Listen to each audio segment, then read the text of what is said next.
안녕하세요. 옛날에 부모님이 말씀해주신 것 중에 결혼은 둘이 하는 것이 아니라 꼭 집안을 봐야 한다는 말씀을 종종 하신 적이 있습니다. 저는 그때마다 그냥 귀로 듣고 흘려버렸는데 지금 그 말을 흘려들은 제가 이렇게 더러운 꼴을 보고 이혼하게 되었네요. 저의 너무나도 억울하고 분노스러운 사연 이야기 보내봅니다. 저는 지방에 있는 대학교를 나와서 서울로 취직을 하여 살고 있던 여성입니다.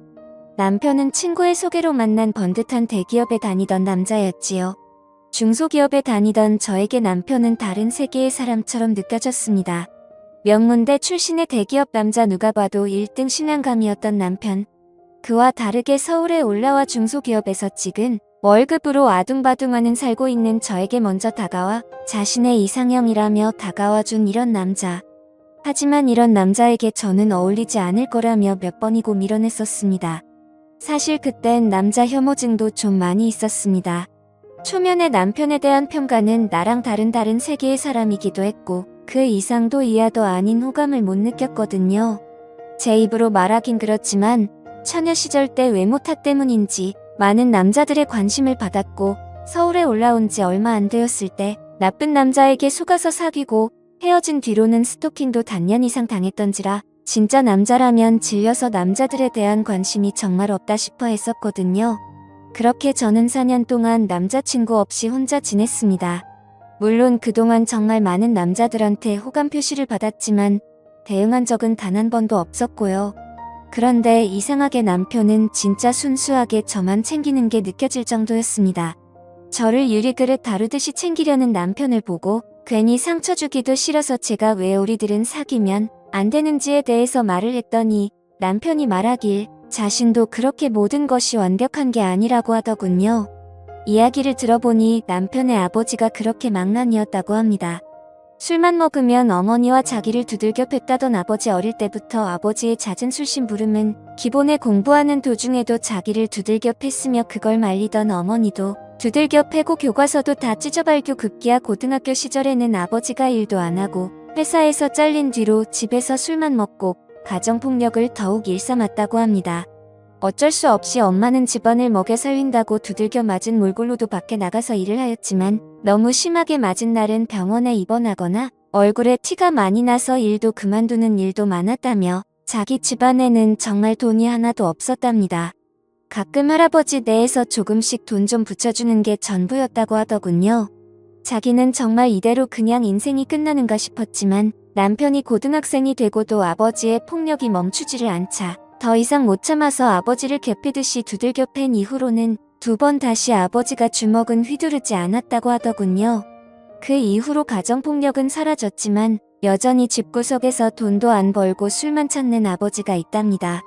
그래도 아버지를 두들겨 팬 게 효과적이었는지 어머니도 나가서 일을 더 오래 다닐 수 있게 되었고 자신도 그런 어머니를 위해 학원과 공부에 집중을 해서 더욱 도끼를 품고 공부만 하였고 노력의 결실로 결국 하고 싶었던 꿈에 그리던 명문대에 진학할 수 있었다고 합니다.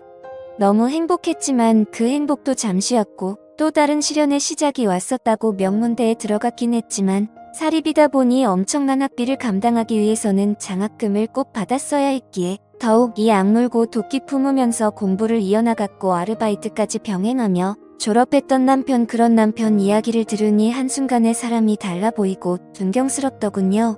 그때부터 저도 역경을 딛고 혼자 일어선 남편에게 호감을 느끼기 시작했고 저는 이런 남자라면 저를 지켜줄 수 있지 않을까라는 마음에 진지하게 만나기 시작했습니다.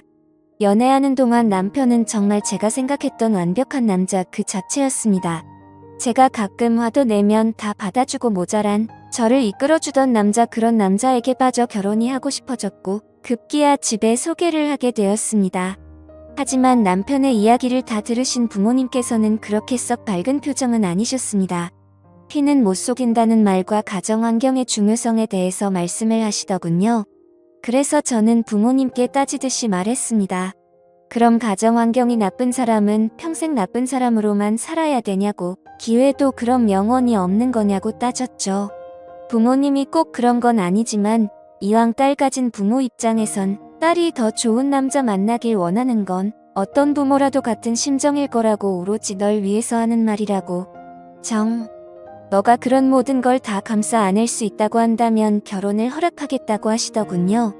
그리고 시부모님을 뵈러 갔을 때 그 중요한 날에도 시아버지는 술에 취해 있더군요. 얼마나 술을 드셨는지 덥석 제 손을 잡고는 자기 아들 어디가 그렇게 좋았냐며 끌어안기까지 하더니 머리를 쓰다듬는 걸 남편이 다급히 말리면서 해프닝이 끝났습니다. 그땐 정말 얼마나 놀랐었는지 남편이 정말 미안하다고 결혼하면 그래도 우린 따로 나가서 살 거니까 괜찮을 거라고 하더군요. 그렇게 우여곡절을 끝에 결혼을 하게 되었고 평범하게 신혼부부의 생활을 이어갈 무렵 시어머니가 갑자기 심장마비로 쓰러지셨습니다. 장애가 남을 수 있다고 하였고 재활케어가 정말 중요하다는 말에 남편이 어느 날 퇴근하고서 제 앞에 무릎 꿇고는 빌더군요. 내가 지금 돈이 많이 없어서 재활원에 보내드릴 수는 없고 돌봐줄 사람이라고는 자기밖에 없는데 그렇게 되면 어머니를 집안에 모시게 되어야 하고 아버지도 올 것 같은데 저한테 너무 미안하다고 정말 이런 의도가 없었다며 비참하게 저한테 사정을 하더군요. 저도 정말 싫었지만 아무리 생각해봐도 저희 형편의 시어머니에게 그 비싼 치료비를 다 지급해드릴 수도 없고 저희가 돌보는 수밖에 없을 것 같더라고요. 그렇게 시부모를 어쩔 수 없이 모시게 되었습니다. 지금 생각해보면 그때 제 불길한 마음을 믿고 어떻게든 했어야 되지 않았나 수백 번이고 후회하고 있습니다. 그렇게 시아버지와 시어머니가 오시고 나서는 저는 일도 그만두고 시어머니 병수발을 하였고 시아버지는 방 안에서 술을 드시고 횡설수설 하시더군요. 가끔씩 절 보는 눈빛이 너무나도 소름 끼쳐서 무서웠습니다. 남편은 퇴근을 하면 최대한 빠르게 집에 와서는 저한테 미안한지 계속 눈치를 보며 시어머니를 챙기고 저 보고 항상 싫어했지만 사실상 저희 부부의 신혼생활은 끝이 났었습니다. 그리고 부부로서 사랑도 나눌 수가 없었고요. 한 번은 시도한 적이 있었는데 시아버지가 문틈으로 훔쳐보는 걸 제가 발견하고 깜짝 놀라서 소리친 이후로는 저도 겁이 나서 두 번 다시는 그런 적이 없었습니다. 그 이후로도 시아버지는 저에게 몰래 다가와 뒤에서 바짝 다가오더니 아들놈은 이런 걸 마음대로 할 수 있다며 부럽다는 등의 이야기를 하더군요. 그때마다 성질을 내며 남편에게도 말을 했지만 남편이 시아버지에게 아무리 화를 내도 고쳐지질 않았습니다. 오히려 은근 슬쩍 실수인 척 제 몸을 스치는 듯한 일도 늘어났습니다. 그리고 몇 달이 지나고 저는 오랜만에 친구들을 만나서 진탕 마시고 들어왔었는데 그날 밤 남편이 들어오기 전에 사고가 일어나고야 말았던 거죠. 시아버지는 남편에게 말하면 모두 끝장내버릴 거라며 협박을 하더군요. 저는 그렇게 말할까 말까 큰 고심에 빠졌고 도저히 저는 못 견디고 그 다음날 경찰을 불러 신고해서 시아버지를 잡아갔습니다. 시아버지는 경찰서에서 제가 유혹을 했다고 소리치더군요.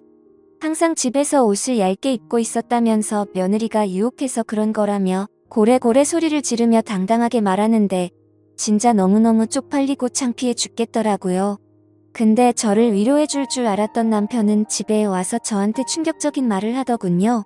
이런 일이 생겼으면 자기한테 먼저 말을 했어야지. 왜 경찰을 먼저 불렀냐며 저를 탓하더군요.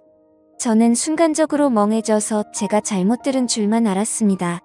그리고 남편의 눈길에서 읽은 느낌은 그동안 제가 알고 믿고 지내던 남편이 아니었습니다. 뭔가 제가 부정을 저지른 듯한 저를 탓하는 눈빛의 남편.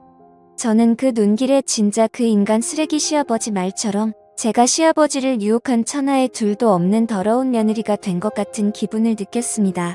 그 이후로 공황장애가 왔고 남편의 얼굴을 보기만 해도 토가 나오는 지경까지 이르렀습니다. 남편은 쌀쌀맞은 말투로 대체 왜 그러냐며 했습니다. 정신과에서는 제가 후유증으로 이렇게 된 거라고 하더군요.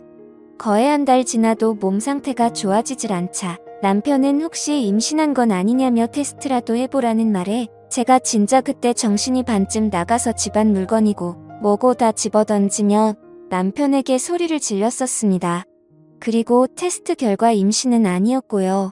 남편은 제가 힘들어 보이니 그냥 친정 집이라도 내려가 있으라는 말에 바로 짐을 싸서 친정으로 내려갔고 문자로 이혼하자고 보냈습니다. 그제서야 남편은 아픈 어머니 때문에 갈 수가 없는데 대체 저까지 왜 그러냐며 문자 보내는 걸 다 씹더군요. 그렇게 한 달쯤 지나서 남편이 저를 찾아와 이제 집으로 돌아오라며 말했지만 저는 한 달 만에 본 남편을 보고 제 공황장애는 더욱 심해져 두려움에 몸이 떨렸습니다. 결국 토까지 하게 되자 친정 부모님이 남편 보고 일단 돌아가라고 시켰습니다. 저는 시간이 좀 흘러 몸이 좀 진정이 되자 남편에게 전화를 해서 말했습니다. 당신이랑은 이제 절대로 같이 살 수가 없을 것 같다고. 나는 당신 아버지에게 피해자였는데 누구보다 날 보호해야 되는 당신이 날 더러운 여자로 취급했고 당신의 눈빛 속에 있는 난 이미 시아버지를 유혹한 여자였다고. 이제 당신 얼굴만 봐도 트라우마가 생기고 죽을 것 같으니까 그냥 우리 이혼하자고 했더니 절대 못한다며 우리 집 앞까지 찾아와 무릎 꿇고 나오라며 소리 지르길래 경찰 불러서 쫓아냈네요. 시아버지는 징역 3년을 받았습니다. 정말 기가 막히더군요. 제 인생은 파멸이 되었는데 어떻게 이게 겨우 3년을 받은 건지 이해할 수가 없습니다. 저는 그날 이후로 남자라면 나이가 적든 많든 심지어 어린애조차도 경계를 하게 되었고 타인과 맹사를 부딪히는 것조차 극도로 꺼려해서 장갑과 마스크를 항상 끼게 되었습니다. 정신과 약을 먹지 못하면 지금도 손이 떨리고요. 이제 몇 달 뒤면 그 시아버지가 출소한다네요. 너무 억울합니다. 사연의 내용은 여기까지입니다. 오늘도 영상 봐주셔서 감사합니다.